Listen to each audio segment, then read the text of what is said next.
प्यारे बच्चों, Hindi online class में आपका स्वागत है। पहली वीडियो में हम आपको कुछ गद्यांशों की व्याख्या पढ़ा चुके हैं।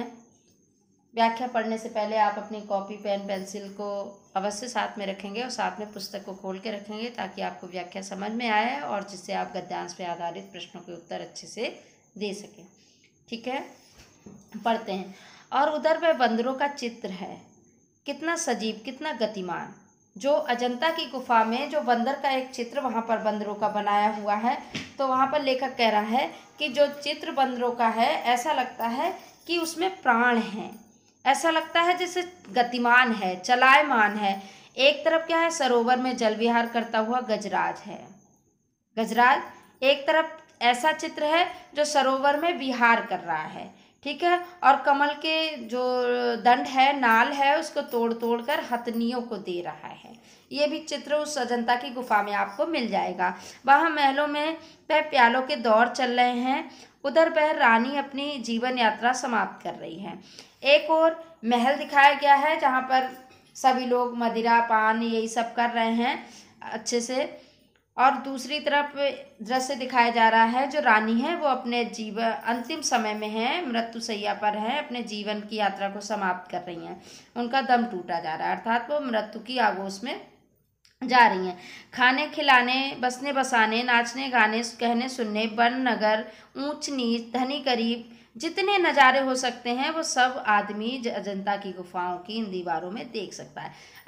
व्यक्ति जो मनुष्य है वो क्या देख सकता है, ये सारे दृश्य उसको दिखाई दे सकते हैं। खाने खिलाने, बसने बसाने, नाचने गाने, कहने सुनने, वन नगर, ऊंच नीच, धनी गरीब, ये सारे नज़ारे जो हैं आदमी अजंता की गुफाओं में देख सकता है।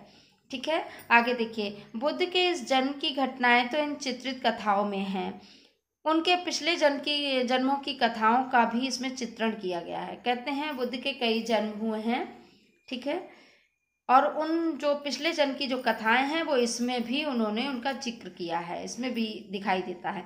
पिछले जन्म की ये कथाएं जातक कहलाती हैं। उनके पिछले जन्म की जो भी कथाएं हैं वो जातक नाम से प्रसिद्ध हैं, ठीक है ना बच्चों। और उनकी संख्या कितनी है, 55 है। ये जनरल नॉलेज का क्वेश्चन है, इसे ध्यान रखेंगे कि गौतम बुद्ध के पिछले जन्म की जो कथाएं हैं वो क्या कहलाती हैं, जातक, और उनकी संख्या कितनी है, 555, 555 है, ठीक है। और इनका संग्रह जातक नाम से प्रसिद्ध है, जिनको बौद्धों में बड़ा मान है। ये जो जातक नाम से जो इनकी 555 कथाएं हैं वो बड़ा प्रसिद्ध है बच्चों, उनको बड़ा सम्मान दिया जाता है। जैसे हम लोग अपने रामायण कुरान इनको सम्मान देते हैं ना, उसी तरह बौद्ध लोग जातक जो रचनाएं प्रसिद्ध हैं जातक नाम से, उनको बड़ा सम्मान देते हैं।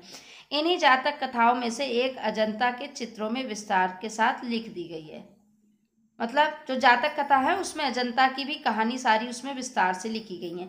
इन पिछले जन्मों में बुद्ध ने गज, कपी, मृग आदि के रूप में विविध योनियों में जन्म लिया था। किस किस रूप में जन्म बताया गया है गौतम बुद्ध का, गज, कपी मतलब हाथी, बंदर, और हिरण, मृग मतलब हिरण आदि के रूपों में कई योनियों में इन्हें जन्म लिया था, और संसार के कल्याण के लिए दया त्याग का आदर्श स्थापित किया और बलिदान हो गए। उन स्थितियों में किस प्रकार पशुओं तक से मानवोचित व्यवहार किया था, किस प्रकार औचित्य का पालन किया था, ये सब उन चित्रों में असाधारण खूबी से दर्शाया गया। जो भी उन्होंने कार्य किए थे, दया करना, परोपकार, और ये सारा व्यवहार अच्छा कैसे किया जाए, सारा ये दृश्य उन कथाओं में आज भी दिखाया गया है। जो अजंता की गुफाओं में चित्र बनाए हैं उनमें दिखाई देता है, ठीक है, दर्शाया गया है। ऐसे चित्रों को भी वहाँ पर दिखाया गया है, और उन्हीं को दर्शाते हुए समय चितेरों ने अपनी जानकारी की गांठ खोल दी है, जिससे नगरों, गांवों, महलों और झोपड़ियों, समुद्रों और पनघटों का संसार अजंता के उस पहाड़ी जंगल में उतर पड़ा है। ये सारे दृश्य बच्चों उस गुफा में दिखाई देते हैं अजंता में, और वह चित्रकारी इन खूबी से संपन्न हुई है कि देखते ही बनता है। जुलूस के जुलूस हाथी, घोड़े, दूसरे जानवर जैसे सहसा जीवित होकर अपने अपने समझाए हुए काम जादूगर के इशारे पर संभालने लग जाते हैं। बच्चों ऐसा लगता है जैसे जब उन्हें कोई देखने जाता है तो ऐसा लगता है जैसे सब सजीव रूप में होकर सारे अपने अपने कार्य करने लग गए हैं, ठीक है। इन गुफाओं का निर्माण ईसा के करीब 200 साल पहले शुरू हो गया था। कब हो गया था, ईसा के करीब 200 साल पहले शुरू हो गया था और वे 7वीं सदी तक बनकर तैयार भी हो चुकी थी।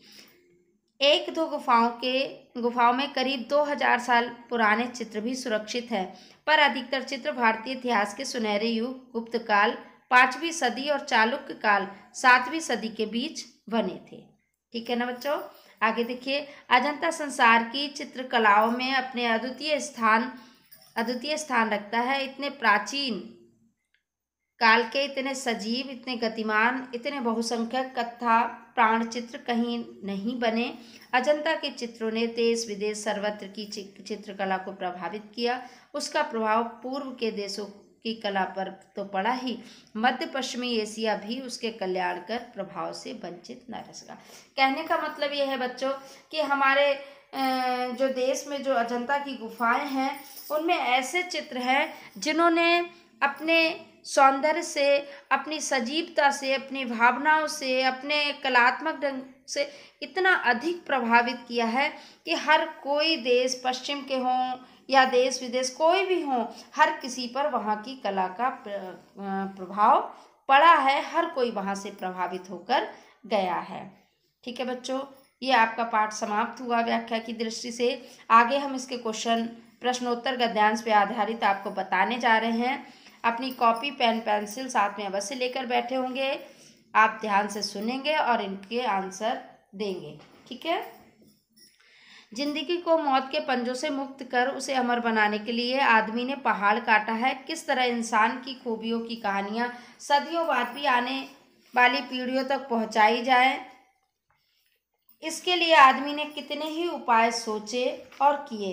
उसने चट्टानों पर अपने संदेश खोदे, ताड़ों से ऊंचे धातुओं से चिकने पत्थर के खंभे खड़े किए, तांबे और पीतल के पत्रों पर अक्षरों के मोती बिखेरे और उसके जीवन मरण की कहानी सदियों के उतार पर सरकती चली आ रही है, जो आज हमारी अमानत और विरासत बन गई है। ठीक है बच्चों, लेखक ने क्या पूछा है? सबसे पहले गद्यांश के पाठ और लेखक का नाम पूछा जाता है। गद्यांश पर आप जानते हैं पाठ का नाम है अजंता और लेखक का नाम है हमारे डॉक्टर भगवत शरण उपाध्याय। ठीक है।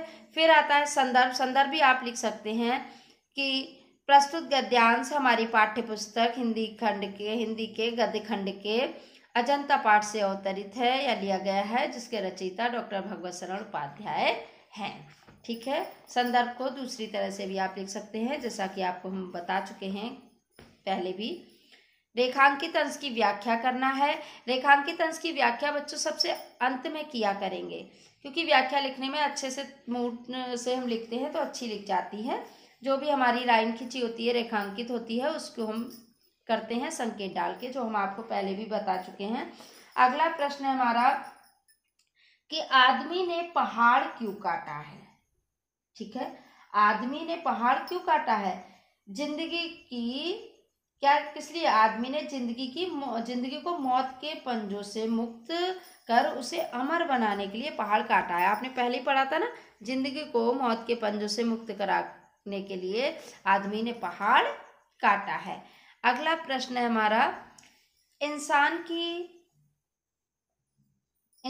की खूबियों की कहानी। ये पूर्तियों लिखा है बेटा, बच्चों पूर्तियों नहीं खूबियों होगा यहाँ। ठीक है। खूबियों की कहानी सदियों बाद आने वाली पीढ़ियों तक पहुंचाने के लिए आदमी ने क्या क्या किया है। ठीक है। तो इंसान ने क्या किया है कि हमारे आने वाली जो पीढ़ी है उन तक ये जो कहानी हमने जो भी यहाँ कार्य किया है, उन कहानी कैसे पहुंचे? तो आदमी ने क्या किया? चट्टानों पर अपने संदेश छोड़े थे। क्या किया था उसने कि चट्टानों पर संदेश छोड़े, ताड़ों के ऊंचे धातुओं से चिकने पत्थर के खंभे खड़े किए, तांबे और पीतल के पत्रों पर अक्षरों के मोती बिखेरे। ठीक है ना। यही किया है ताकि हमारे आने वाली पीढ़ियों तक ये पहुंच सके। क्या चीज हमारी आज विरासत बन गई है? विरासत मतलब धरोहर, खजाना। ठीक है ना, बन गई है। तो क्या हमारी आज विरासत बन गई है कि जो संदेश खोदे थे चट्टानों पर सदियों पहले, जो संदेश खोदे थे, तारों से ऊंचे खंबे खड़े किए धातुओं के चिकने, पत्थरों के खंबे, तांबे और पीतल पे जो पत्थरों पर अक्षर बिखेरे थे, वो आज हमारी क्या बन गई है? विरासत बन गई है। लेखक की दृष्टि में अजंता की गुफाओं के निर्माण का क्या उद्देश्य था? क्या उद्देश्य था कि हमारी जो एक तो जीवन को अमर बनाने का उद्देश्य था, दूसरा ये था कि हमारी जो कहानी है, हमने जो ये किया है इंसान की खूबियों की कहानी, वो हमारी आने वाली पीढ़ियों तक पहुंच सके, उनको हस्तांतरित हो सके। यह उनका उद्देश्य था, इसीलिए इतनी मेहनत की थी। अगला देखिए, और जैसे बच्चों इसको आप कॉपी पे जरूर करेंगे पहला, ठीक है, पहला पैराग्राफ, इसके प्रश्नोत्तर आप कॉपी पे अवश्य लिखेंगे। दूसरा भी इम्पोर्टेंट है, इसको भी लिखेंगे। ये पार्ट बहुत इम्पोर्टेंट है, इसके सारे पैराग्राफ वैसे तो इम्पोर्टेंट है, आप कॉपी पे पहला और दूसरा लिखेंगे, ठीक है। और जैसे संग साजों ने उन गुफाओं पर रौनक बरसाई है, चितेरे जैसे रंग और रेखा में दर्द और दया की कहानी लिखते गए हैं, कलावन छेनी से मूर्तें उभारते कोरते गए हैं, वैसे ही अजंता पर कुदरत का नूर बरस पड़ा है। प्रकृति वहां पर थिरक उठी है। बम्बई के सूबे में बम्बई और हैदराबाद के बीच विंध्याचल के पूर्व पश्चिम दौड़ती पर्वतमालाओं से निचौंधे पहाड़ों का एक सिलसिला उत्तर से दक्षिण चला गया है, जिसे सह्याद्री कहते हैं। गद्यांश के पाठ और लेखक का नाम आप जानते हैं। पाठ का नाम है अजंता, लेखक का नाम है डॉक्टर भगवत शरण उपाध्याय। रेखांकित अंश की व्याख्या और सबसे लास्ट में करेंगे। अब है अगला प्रश्न हमारा कि अजंता की मूर्तिकला की कौन सी विशेषताएं इस गद्यांश में बताई गई हैं? पाठ में नहीं, इस गद्यांश में बताई गई हैं। क्या बताई गई हैं? कि जो मूर्तिकार हैं उन्होंने मूर्तियों को ऐसा उकेरा है, ऐसा बनाया है, जो कलाकारों ने ऐसी मूर्तियां वहां पर बनाई हैं जिसमें दुख, दर्द, दया, जो है ना, उनकी रेखाओं में दर्द है, दया है, दुख है, ऐसे भाव उसमें सजीव हो उठते हैं। मतलब मूर्तियों को देखकर ऐसा लगता है कि ये भाव उसमें दिखाई दे रहे हैं, ठीक है। बहुत सुंदर आकार की मूर्तियां बनाई हैं। अगला प्रश्न है, अजंता की गुफाएं कहाँ स्थित है? बच्चों भी बताया था ना कि बम्बई के अजंता की गुफाएं कहाँ हैं? जो बम्बई और हैदराबाद के बीच विंध्याचल के जो पूर्व पश्चिम से जो पर्वतमालाएं हैं, उनके जो यही लिख देंगे आप, सह्याद्री जो पर्वत है वहीं स्थित है। या इतना लिखेंगे कि अजंता की गुफाएं बम्बई और हैदराबाद के बीच सह्याद्री पर्वतमाला के या में स्थित हैं, ठीक है। अगला आइए, सह्याद्री किस पर्वत श्रृंखला का अंग है? सह्याद्री किस पर्वत श्रृंखला का अंग है? सह्याद्री बम्बई और हैदराबाद के बीच विंध्याचल के पूर्व पश्चिम को फैली पर्वत श्रृंखला का अंग है। किसका है? बम्बई और हैदराबाद के बीच विंध्याचल के पूर्व पश्चिम तक फैली पर्वतमाला या पर्वत श्रृंखला का अंग है, ठीक है। अगला इसको भी आप करेंगे, बता चुके हम आपको। अगला गद्यांश, कितना जीवन बरस पड़ा है इन दीवारों पर जैसे फसाने अजायब का भंडार। फसाने अजायब जानते हैं ना, कि आश्चर्यजनक, ठीक है ना, आश्चर्यजनक। कोई भी जो आश्चर्यजनक आपने देखी होंगी। चलिए आगे देखते हैं। कितना जीवन बरस पड़ा है जैसे फसाने अजायब का भंडार खुल पड़ा हो, ठीक है ना। जैसे कोई अजायब कहते हैं ना, आश्चर्यजनक कोई चीज। कहानी से कहानी टकराती चली गई है। बंदरों की कहानी, हाथियों की कहानी, हिरणों की कहानी, कहानी क्रूरता और भय की, दया और त्याग की। जहाँ बेरहमी है, वहीं दया का भी समुद्र उमड़ पड़ा है। जहाँ पाप है वहाँ क्षमा का स्रोता फूट पड़ा है।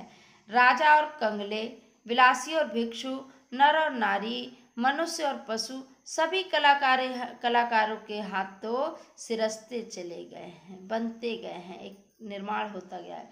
हैवान की हैवानी को इंसान की इंसानियत से कैसे जीता जा सकता है, कोई अजंता में जाकर देखे। पाठ और लेखक का नाम आपको लिखना है गद्यांश पे। रेखांकित अंश की व्याख्या आप अंत में कर लेंगे। प्रश्न है हमारा, जीवन बरस पड़ा है, इसका आशय क्या है? जो जीवन बरस पड़ा है, इसका आशय का मतलब है, इसका आशय यह है कि अजंता के चित्रों में जीवन की झांकियां जीवंत हो उठी हैं। अर्थात जो भी वहां पर अजंता में मूर्तियां बनी हैं, चित्र बने हुए हैं, ऐसा लगता है जैसे जीते हों, जीते जागते हों, इनमें प्राण हों। ठीक है ना। अगला देखिए, अजंता की गुफाओं के चित्रों के विषय में क्या है? चित्रों के विषय में क्या है कि पशु पक्षी, राजा रंक, ये देखिए क्या है वहां पर, पशु पक्षी, राजा और रंक, विलासी और भिक्षु, नर और नारी, मनुष्य और पशु, जिसके माध्यम से दया, क्रूरता, भय, पाप, जो भी है क्षमा आदि मनोभावों को चित्रित किया गया है। ठीक है। क्या है अजंता की गुफाओं के विषय में कि पक्षी, पशु, राजा रंक, विलासी भिक्षु, नर नारी आदि, जिसके माध्यम से दया, क्रूरता, भय, पाप, क्षमा आदि मनोभावों, जो भाव है ना, उनको चित्रित किया गया है। अगला प्रश्न है, अजंता के चित्र हमें क्या सीख देते हैं? ठीक है, क्या सीख देते हैं कि हैवान की हैवानियत को इंसान की इंसानियत से किस प्रकार जीता जा सकता है। क्या देते हैं कि हैवान की हैवानी और इंसान की इंसानियत से कैसे जीता जा सकता है, ये सीख देते हैं। अगला ये गद्यखंड देखते हैं बच्चों। अगला गद्यांश, ये हाथ में कमल लिए बुद्ध खड़े हैं, जैसे छवि झलकी पड़ती है, उभरे नैनों की ज्योत पसरती जा रही है, और ये यशोधरा है, वैसे ही कमलनाल धारण किए त्रभंग में खड़ी, और ये दृश्य है महावीर निष्क्रमण का। यशोधरा और राहुल निद्रा में खोए, गौतम दृढ़ निश्चय पर धड़कते हिया को संभालते। पाठ और लेखक का नाम बच्चों आपको हम बता चुके हैं। पाठ का नाम अजंता है, लेखक का नाम डॉक्टर भगवत शरण उपाध्याय है। रेखांकित अंश की व्याख्या बाद में करेंगे। बुद्ध और यशोधरा के चित्रों में क्या समानता है? तो बुद्ध और यशोधरा के चित्रों में क्या समानता है कि दोनों ही क्या किए हैं, हाथ में कमल पुष्प धारण किए हैं। क्या समानता है कि दोनों, एक तरफ तो बुद्ध खड़े हैं कमल को हाथ में लिए, और दूसरी तरफ यशोधरा भी वैसे ही कमल को पकड़े खड़े हुए हैं। ठीक है। महाविनिष्क्रमण के चित्र में गौतम बुद्ध की किस मनोस्थिति को दर्शाया गया है? कि क्या स्थिति है कि जब भाई गौतम बुद्ध अपनी पत्नी और पुत्र को छोड़कर महाविनिष्क्रमण अर्थात ज्ञान प्राप्ति के लिए जा रहे हैं, तो दुख तो होगा ना, हृदय में अंतर्द्वंद चल रहा होगा। तो कहा है कि गौतम बुद्ध के गृह त्याग, दृढ़ निश्चय के साथ पत्नी और पुत्र को त्याग करने के कारण जो उनके हृदय में अंतर्द्वंद उत्पन्न हो रहा है, उसको दर्शाया गया है। ठीक है। अगला आइए, और उधर वह बंदरों के चित्र हैं, कितना सजीव, कितना गतिमान। उधर सरोवर में जल विहार करता वह गजराज कमल दंड तोड़ तोड़ कर हथनियों को दे रहा है। वहाँ महलों में वह प्यालों के दौर चल रहे हैं। उधर वह रानी अपनी जीवन लीला समाप्त कर रही है, उसका दम टूटा जा रहा है। खाने खिलाने, बसने बसाने, नाचने गाने, कहने सुनने, वन नगर, ऊंच नीच, धनी गरीब के जितने नज़ारे हैं, सब आदमी अजंता की गुफाओं की इन दीवारों पर देख सकता है। क्या कह रहा है लेखक? पाठ और गद्यांश के पाठ और लेखक का नाम अर्थात संदर्भ, रेखांकित अंश की व्याख्या आप जानते हैं, पढ़ चुके हैं। आदमी अजंता की गुफाओं की दीवारों पर क्या देख सकता है कि वहाँ खाने खिलाने, बसने बसाने, नाचने गाने, कहने सुनने, वन नगर, ऊंच नीच, धनी गरीब, सभी जितने नज़ारे हैं वो सारे अजंता की गुफाओं में की दीवारों पर देख सकता है। प्यारे बच्चों, आपका अजंता पाठ भी कंप्लीट हुआ। जो आपको इसमें गद्यांश पे आधारित प्रश्नोत्तर बताए गए हैं उन गद्य घंटों को अवश्य कर लें, उनके प्रश्नों के उत्तरों को लिख लें। हम आपके अगले वीडियो लेकर आएंगे अगली बार। तब तक के लिए धन्यवाद। बस इतना ही है, आप मेहनत करें, अच्छे से पढ़ें ताकि अच्छे नंबर आपको प्राप्त हो सकें। अपना काम पूर्ण कर लीजिएगा, जितना भी कार्य बताया गया है उसको पूर्ण रखिएगा। तब तक के लिए धन्यवाद।